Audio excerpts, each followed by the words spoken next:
So friends, यहाँ हम deal करने वाले हैं टर्म एसिड को लेकर के। जनरली एसिड्स क्या होते हैं? सॉर इन टेस्ट, मतलब कि जब उनको टेस्ट किया जाता है तो वो खट्टे होते हैं, पहली बात। दूसरी बात यहाँ पे मैंने लिखी है कि ऐसे सब्सटेंसेस जब उनका एक्वा सॉल्यूशन बनाया जाता है तो वहाँ से H पॉजिटिव आयन हमें सॉल्यूशन में मिलते हैं। H पॉजिटिव आयन किसको कहा जाता है? हाइड्रोजन आयन को। तो इसको पहले हम डिफाइन कर लेते हैं। तो देखिए लिखा है इसके अंदर, an acid is a substance which when dissolve in water gives H positive ion. क्या लिखा है? H पॉजिटिव मतलब hydrogen ion in the solution, this are called acid. Okay, so there are so many examples of acids in our daily life, like lemon acid का example है। क्यों भाई? क्योंकि वो जनरली हम पढ़ते हैं कि वो खट्टे होते हैं। दूसरा विनेगर, विनेगर किसको कहा जाता है ये एक बार समझ लें। एसिटिक एसिड सुना होगा, नहीं सुना तो सुन लो। एसिटिक एसिड का जो केमिकल फार्मूला होता है वो होता है CH3COOH। क्या होता है? CH3COOH, acetic acid. Actually vinegar क्या है? जब डाइल्यूट किया जाता है एसिटिक एसिड को तो विनेगर बन जाता है। ठीक है, सिरका इसको हिंदी में पढ़ते हैं। और ये बहुत सारे फूडिंग स्टफ में यूज होता है, पिकल के अंदर, अचार में भी यूज होता है। तो आपको पता होना चाहिए विनेगर। कर्ड खट्टा होता है, लैक्टिक एसिड होता है, एसिड। ठीक है, ऑरेंज खट्टा होता है, तो ये भी एक एसिड का एग्जांपल है। रादर देन इट, जो केमिकल हम सिंथेटिक या आप समझें जो स्ट्रॉन्ग एसिड हैं उनके एग्जांपल की अगर बात करें, जैसे कि HCl है, इसको हम हाइड्रोक्लोरिक एसिड बोलते हैं। HNO3 है, नाइट्रिक एसिड का एग्जांपल है। एसिटिक एसिड मैंने आपको बता दिया, CH3COOH वीक एसिड का एग्जांपल है। और ये सल्फ्यूरिक एसिड है जिसको हम H2SO4 कहते हैं।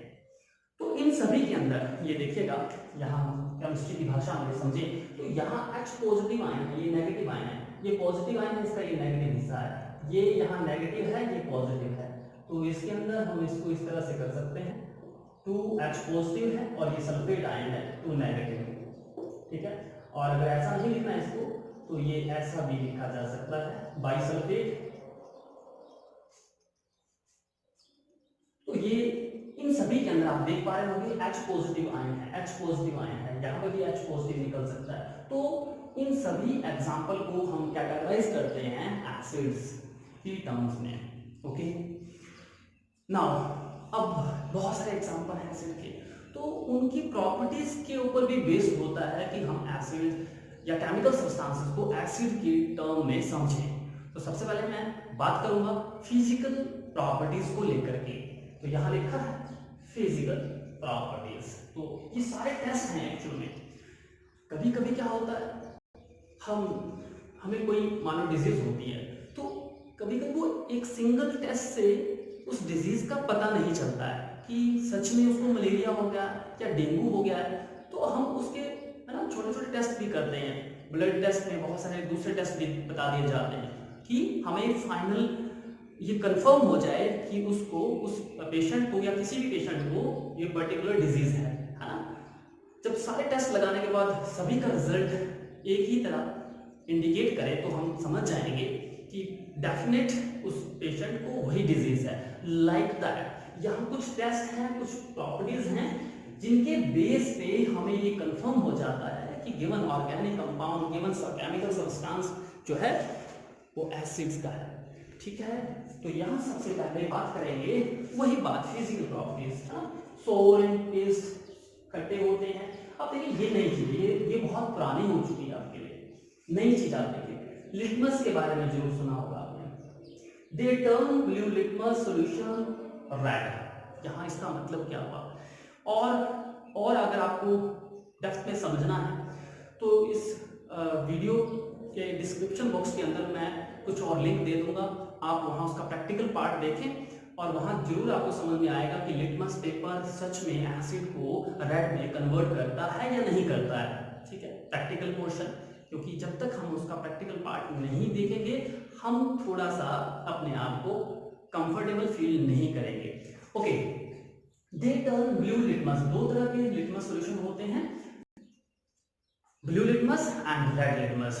तो एसिड है तो ए के बाद क्या आता है, बी आता है, तो याद रखना है ए के बाद बी आता है, तो बी ब्लू लिटमस सॉल्यूशन को रेड में बदलेगा, कौन, एसिड्स। अब देखिए, चलिए ये बात हो गई है। अब ये मैं आपको ऑलरेडी बता चुका हूं, they give H positive ion in aqueous solution, पानी के अंदर ये कौन सा आयन हमें लिबरेट करते हैं, देते हैं H पॉजिटिव आयन देते हैं, तो वो कौन सी कैटेगरी में हो, एसिड की कैटेगरी के अंदर। अब देखिए यहां जो पॉइंट नंबर 4 को थोड़ा सा आप देखिए क्या लिखा है, दे शो pH लेस देन 7। अब ये pH स्केल होती है जो हमें ये इंडिकेट करती है कि इतने सारे केमिकल्स हैं, बहुत सारे केमिकल्स हैं, लैब के अंदर जाएंगे आप, कभी देखी होगी केमिस्ट्री लैब, तो उसके इतने सारे लैब के अंदर जो केमिकल सब्सटेंस है उनको हम एक स्केल से क्या करते हैं, जिसको हम पीएच स्केल बोलते हैं, उसके बेस हम डिवाइड कर देते हैं कि ये गिवन कैटेगरी अगर ये रेंज दिखाएगा तो इसको हम एसिड बोलेंगे, अगर ये रेंज दिखाएगा तो बेस बोलेंगे, और जैसे कि 7 रेंज दिखाता है तो उसको हम क्या कह देते हैं, न्यूट्रल कह देते हैं। देखिए अगर पीएच स्केल के अकॉर्डिंगली, अगर पीएच स्केल 0 से लेकर के कहां तक रेंज होती है इसकी, 0 से लेकर के आप समझे 0 से लेकर के 7 के बाद 14, अगर 0 से 7 के बीच की रेंज किसी भी सब्सटेंस की शो हो रही हो तो हम उसको क्या कहेंगे कि वो एसिड करैक्टर का है, क्या है, एसिड करैक्टर का है। अगर वो 7 पीएच दिखाता है ना, तो वो आप क्या कहेंगे कि वो न्यूट्रल है, लाइक रेन वाटर। अगर पानी साफ सुथरा है तो उसकी पीएच कितनी होती है, आप याद रखेंगे, आपने कहना है कि उसकी पीएच 7 होती है, ठीक है। और आरओ का वाटर भी हम मान सकते हैं कि वो उसकी जो पीएच होती है 7 होती है, या जिसको डिस्टिल्ड वाटर कहा जाता है। रेन वाटर साफ होता है, सबसे शुद्ध पानी होता है, तो उसको हम उसकी जो रेंज होती है प्योर वाटर की, आप समझ सकते हैं उसकी पीएच 7 होती है। अगर 7 से हम 7 से 14 पीएच की बात करें तो उसके अंदर सभी जितने भी मटेरियल्स ऑर्गेनिक कंपाउंड आएंगे तो समझ जाना वो बेसिक करैक्टर के होंगे, क्या होंगे, बेसिक करैक्टर के होंगे। तो मींस टू से the chemical substances which show pH range from 7 to 14, they are categorized in terms of bases। बिल्कुल 7 से 14 बेसिस रहेगा और 0 से 7 एसिड रहेगा।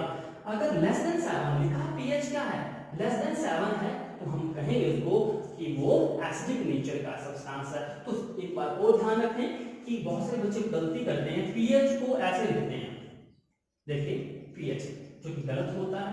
पी का मतलब यहाँ पावर समझ लें और एच का मतलब है हाइड्रोजन, हाइड्रोजन की कितनी पावर, ठीक है, ऐसे कुछ समझे आप। तो इसको हमने स्मॉल लेटर में लिखना होता है। अब देखिए पॉइंट नंबर 5 को डिस्कस करते हैं। They conduct electricity in aqueous solution. Aqueous solution पानी के अंदर जब एसिड्स के सब्सटेंसेस को डिसॉल्व कर दिया जाता है तो कंडक्टिविटी शो करते हैं। जितना ज्यादा स्ट्रॉन्ग एसिड होगा उतना ही अच्छा वो कंडक्टिविटी शो करेगा, ठीक है, बात समझ में? क्या कहा, they conduct electricity in aqueous solution.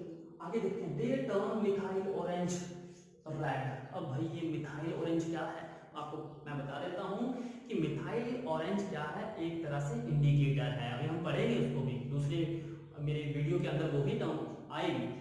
देखिए सिंथेटिक इंडिकेटर का एग्जांपल है मिथाइल ऑरेंज। जब उस इंडिकेटर को उस एसिड के अंदर हम डालते हैं तो वो कलर जो होता है मिथाइल ऑरेंज का चेंज कर देता है, वो रेड में बदल देता है। अगर ये सिम्टम कहीं पे भी एसिड ऐसे सब्सटेंस के अंदर दिखे तो समझ जाना कि वो सब्सटेंस क्या होगा, क्या होगा, एसिड होगा। तो ये मैंने आपको फिजिकल प्रॉपर्टीज ऑफ एसिड्स बता दी हैं। इसके बाद हम डील करने वाले हैं केमिकल प्रॉपर्टीज ऑफ एसिड्स।